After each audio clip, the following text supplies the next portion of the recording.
Assalamualaikum warahmatullahi wabarakatuh. Bismillah, alhamdulillah, wassalatu ala rasulillah, wala hawla wala quwata illa billah. Hadirin yang dirahmati Allah subhanahu wa ta'ala, labbaik Allahumma labbaik, labbaik la syarika labbaik, innal hamda wan ni'mata laka wal mulka la syarika lak. Talbiyah yang diajarkan oleh Rasulullah SAW senantiasa terus berkumandang selama masa pelaksanaan ibadah haji yang memang diperintahkan Allah Subhanahu wa ta'ala. Nanti di dalam surat Al-Hajj ayat 27 ya, Bapak bisa lihat Allah berfirman, wazin finnasi bil hajj, diseru kepada seluruh umat manusia itu untuk melaksanakan ibadah haji. Dan datang mereka tuh, baik dengan berjalan kaki atau dengan berbagai macam fasilitas dari seluruh penjuru dunia, datang, tidak dipaksa, ya, hanya semata-mata mencari ridha Allah Subhanahu wa ta'ala. Sehingga di dalam surat Al-Imran ayat 97 Allah berfirman, walillahi 'alan nasi bil hajj, ya,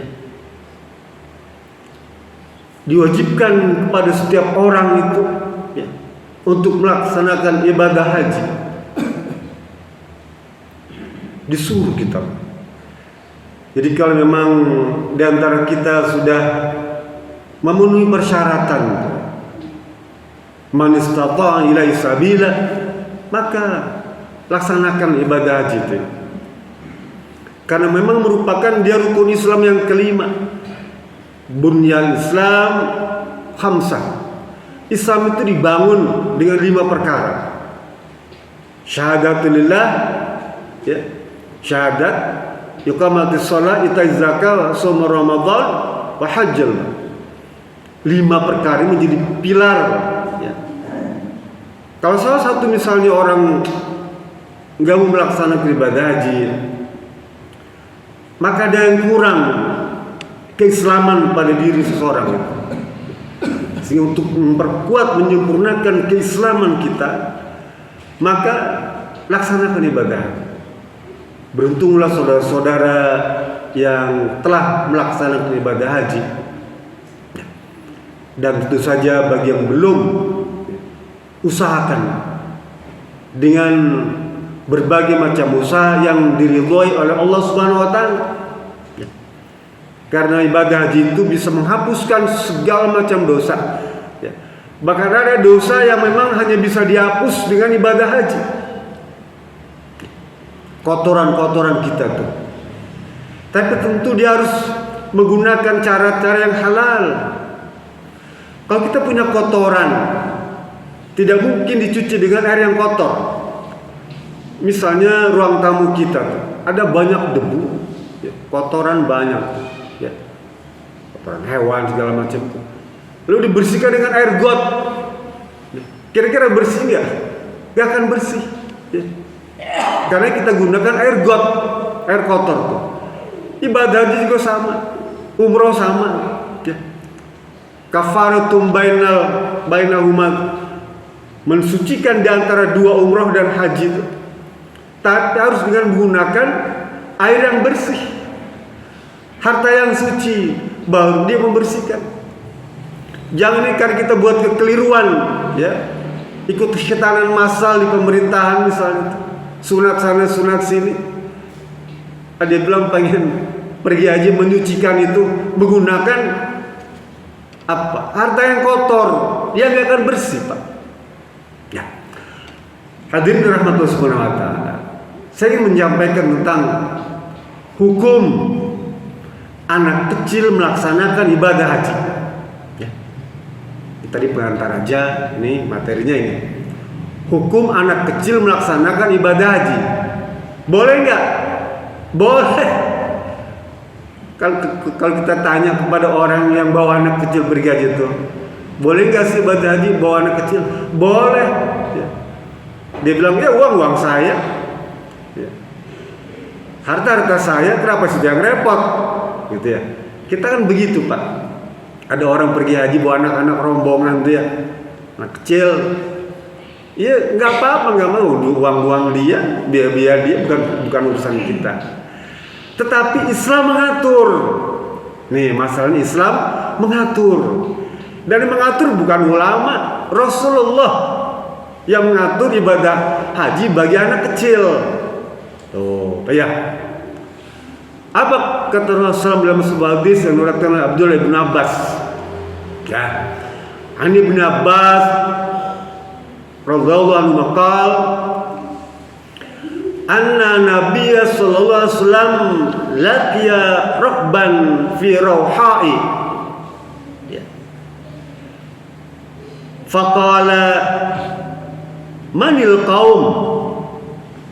Faqalu al-muslimun. Faqalu man anta? Qala Rasulullah. Farafa'at ilaihi imra'atun sabiyan faqalat ya Rasulullah ali hadza hajjun? Faqala Nabi sallallahu alaihi wasallam na'am falaki ajrun atau kama qala. Hadis sahih riwayat Imam Muslim. Suatu kali Rasulullah SAW dalam keadaan safar bepergian. Ya. Diceritakan safarnya ke Mekah. Kan ibadah haji nih Pak baru diwajibkan tahun ke-9 Hijriah. Belum lama. Ya.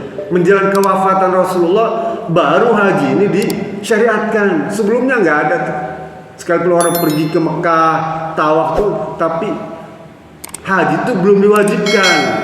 Baru tahun ke-9 setelah Fathu Mekah baru haji itu diwajibkan. Nah pada waktu perjalanan itu ada rombongan, ya rombongan kan naik kuda, rokiban di daerah Roha. Namanya Roha itu ya saya juga nggak hafal sih, tapi dari Roha. Lu harus bertanya, ini rombongan siapa ini? Dia bilang, ya tanya pada rombongan. Banyak. Lalu kata rombongan itu perwakilannya, ini orang-orang Islam ya Rasulullah, ya, yang memang datang ke tempat ini. Lalu kemudian ada seorang wanita di antara rombongan tanya, waman anta? Dia nggak kenal yang ngomong itu Nabi, ya nggak kenal. Siapa anda? Dia bilang. Siapa kamu? Waman anta? Lalu Nabi bilang, ini Rasulullah, saya adalah utusan Allah Subhanahu wa ta'ala. Dijawab Rasulullah SAW. Kemudian wanita tadi mengangkat anak bayinya, ya, diangkat. Ya Rasulullah, alihadza hajjun? Apakah anak bayi ini ya boleh pergi haji? Boleh nggak ya Rasul anak bayi ini pergi haji? Rasul bilang, nah boleh nggak apa-apa. Lalu kemudian tutup, falaki ajrun, tapi pahalanya untuk kamu, ya, untuk ibunya tuh. Dari hadis ini kemudian menjadi pembicaraan para ulama mazhab zaman dulu tuh ya tentang hukum anak kecil melaksanakan ibadah haji. Kata mayoritas ulama, jumhur ulama, anak kecil ya, yang belum tamyiz itu umur 3 tahun 4 tahun tuh ya, dia sudah mengerti, sudah berakal, sudah tahu mana jelek mana bagus tuh, mana kotoran mana benda-benda ya. Kita lari-lari di sini tuh ya, itu udah tamyiz, dia sudah bisa ngomong dengan baik tuh. Nah kalau belum tamyiz tuh, maka yang melakukan niat haji itu adalah orang tuanya. Apa bacanya? Jaltuhu laka muhriman. Nah, bacanya tuh. Kalau kita kan kalau pergi haji, labbaik Allahumma hajjan. Kalau pergi haji itu ya, nanti bapak-bapak yang akan pergi haji itu di mikot itu, di perbatasan itu, ucapannya labbaik Allahumma hajjan atau nawaitul hajjah. Tapi kalau bagi anak kecil yang belum bisa ngomong tuh, maka orang tuanya menyebut apa? Ja'altuhu laka muhriman. Nah, satu tuh ya, ilmu.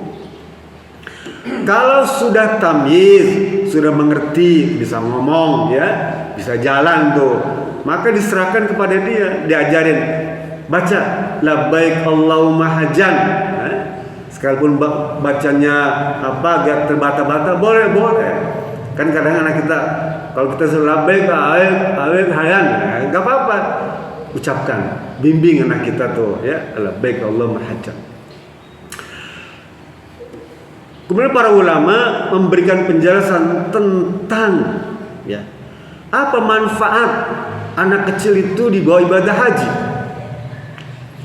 Karena sebetulnya anak kecil itu belum mukallaf, dia belum punya kewajiban melaksanakan ibadah haji.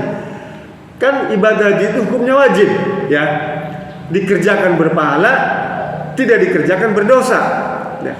Anak kecil belum mukallaf, dia belum punya kewajiban melaksanakan ibadah haji. Sama kalau kita nyuruh anak kita sholat ya, masih kecil tuh, kita wajib nyuruh, tapi anak itu belum punya kewajiban melaksanakan sholat. Begitu juga haji. Oleh karena itu, bagi anak kecil yang belum mukallaf melaksanakan ibadah haji, maka dia belum gugur kewajibannya. Sehingga begitu mukallaf, begitu dewasa, dia tetap punya kewajiban untuk melaksanakan ibadah haji. Paham ya? Sama dengan budak pembantu tuh ya, dulu ya. Kalau dia pergi haji, boleh, nggak ada salahnya. Tapi begitu dimerdekakan, dibebaskan sebagai budak, maka dia punya kewajiban melaksanakan ibadah haji. Sekalipun mungkin sebelum merdeka dia berkali-kali tuh pergi haji tuh. Sama dengan anak kecil, tiap tahun bapaknya pergi haji, tuh, pergi umroh. Ya. Tapi tetap dia belum punya kewajiban untuk melaksanakan itu. Ya. Jadi penting ini. Jadi bagi bapak-bapak yang sudah melaksanakan atau membawa anak ibadah haji, maka begitu dewasa dia tetap punya kewajiban untuk melaksanakan ibadah haji. Lalu dari sisi manfaat, memang manfaatnya ada. Sama kita ngajak anak kita, cucu kita ke masjid ya. Dalam rangka apa? Tarbiyah, pendidikan, ngedidik anak kita, mendidik cucu kita ke masjid. Cuma kan persoalan kalau ke masjid kan dekat, ya. Nggak perlu pakai biaya. Lah kalau pergi haji kan ongkosnya mahal, ya. Kalau furoda itu sekarang udah 200 sampai 300 juta kali berangkat, termasuk anak kecil pun tetap bayar 300 juta, Pak. Haji reguler nunggunya kan selama 20 tahun, ya. Furoda itu 300 juta baru berangkat. Banyak yang mempraktikkan itu, Pak. Orang punya duit ya, dia bilang duit saya urusannya, gitu ya. Tetapi kita lihat maslahatnya, Pak. Ya, kuota haji di kita itu nunggunya lama, 10 tahun paling cepat, gitu, Pak. Yang reguler ya, ada 20 tahun, ada 40 tahun, di Solo itu 40 tahun baru bisa berangkat. Nah kalau kita bawa anak kecil kita tuh, ya misalnya 3 orang, diajak semua karena punya duit banyak, artinya apa? Mengurangi kuota yang harusnya bisa digunakan bagi saudara-saudara kita yang sudah wajib melaksanakan ibadah haji. Tapi kan kita bawa anak 3, ya, maka jatah mereka tuh jadi berkurang, ya, sehingga harus nunggu lama. Artinya Pak, dari sisi maslahat dia kurang sebetulnya ya. Tapi kembali lagi, kalau memang kita berkehendak juga memaksakan ya nggak apa-apa juga. Kan tadi ya hak asasi manusia kan, silakan aja Pak, nggak apa-apa. Gitu ya, bawa anak-anak itu. Tapi dari sisi syariat, sebaiknya nanti setelah dia mukallaf, setelah dia punya kewajiban, baru diberangkatkan haji itu. Daftar waktu kecil boleh, kan nunggunya lama dia. Di kita kan lama 10 tahun. Misalnya dia umur SD 6 tahun, daftarkan haji. Ya. Nanti umur 10 tahun, umur 20 tahun, ya, ini sudah dewasa, berangkat haji. Bapak dan Ibu SWT, ibadah haji ini penting Pak, karena dia menjadi sokong guru Islam. Nah kalau banyak ya, yang melaksanakan ibadah haji seperti negara kita, setahun itu rata-rata 230.000 orang, ya, terbesar di seluruh dunia adalah dari Indonesia. Ya. Oleh karena itu, sebaiknya kalau kita punya anak kecil, jangan paksakan. Sekalipun boleh, tidak dilarang, dan yang larang. Cuma jangan memaksakan untuk menyertai kita, ya. Kecuali ibunya misalnya baru melahirkan, ya, terpaksa anaknya tidak bisa dititipkan, maka dibawa. Seperti hadis tadi cerita tentang seorang ibu yang menyusukan anaknya, sehingga dia tetap harus dibawa. Boleh. Jadi saya berpesan agar kita semua yang hadir ini mendapatkan kesempatan ya untuk melaksanakan ibadah haji, mendapatkan panggilan dari Allah Subhanahu wa taala untuk melaksanakan ibadah haji. Ini pesan saya tadi. Kalau punya anak sebaiknya jangan dikusertakan dulu. Nanti tunggu waktunya ya, masanya kalau sudah balik, sudah mukallaf. Itu saja. Billahi bismillah. Assalamualaikum warahmatullahi wabarakatuh.